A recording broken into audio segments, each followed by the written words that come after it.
ప్రజాభవన్ వద్ద బోధన్ మాజీ ఎమ్మెల్యే షకీల్ కుమారుడు తన కారుతో బీభత్సం సృష్టించాడు. ప్రజాభవన్ బారికేడ్లను తన కారుతో ఢీకొట్టాడు. దీంతో బారికేడ్లు పూర్తిగా ధ్వంసమయ్యాయి.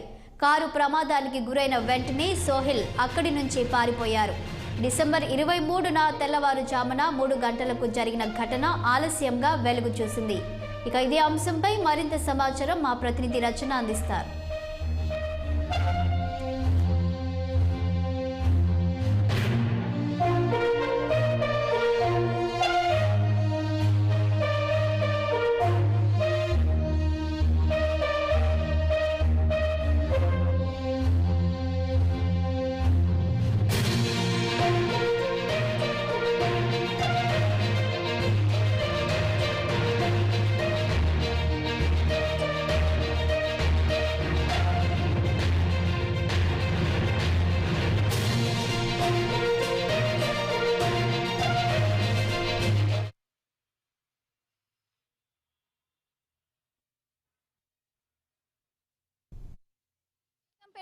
ప్రజాభవన్ వద్ద అయితే శనివారం రాత్రి అయితే 2:45 కారు బీభత్సం సృష్టించిన ఘటన అయితే వెలుగులోకి వచ్చింది.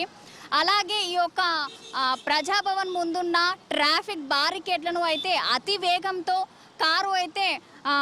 వేగంతో ఆ సమయంలో మితిమీరిన వేగంతో దూసుకెళ్ళింది. ఆ యొక్క కార్ నెంబర్ అయితే TS13 ET3077. ప్రజాభవన్ ఎదుట ట్రాఫిక్ బారికేడ్లను అయితే ఈ యొక్క మనం గమనించింది అయితే బారికేడ్లను అయితే అతి వేగంతో తీసుకెళ్ళింది. ఘటనలో బారికేడ్లు పూర్తిగా ధ్వంసమైంది. అలాగే వాహన వేగానికి కారు ముందున్న భాగం అయితే పూర్తిగా దెబ్బతింది. ప్రమాద సమయంలో కారు అనగానే అందులో నుంచి ఒకరు పరారయ్యారు. మరో యువకుడిని అయితే పట్టుకున్నారు. ఆ యువకుడు అయితే మద్యం సేవించలేదు అని అయితే తేల్చారు.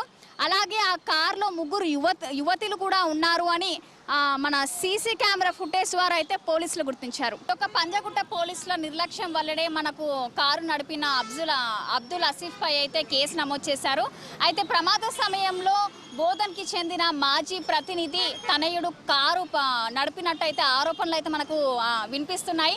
కేసు నమోదు సమయంలో అసలు నిందితుని పేరు మార్చేసి అసలు మరొకరి పేరు అయితే తీసుకున్నట్టయితే సమాచారం అయింది. మనకి పంజగుట్ట పోలీసులు డ్రైవింగ్ చేసిన వ్యక్తిని అయితే అదుపులోకి తీసుకొని వాళ్ళొక వైద్య పరీక్షల నిమిత్తము ట్రాఫిక్ పోలీసులకు అయితే అప్పగించినట్టయితే చెప్తున్నారు.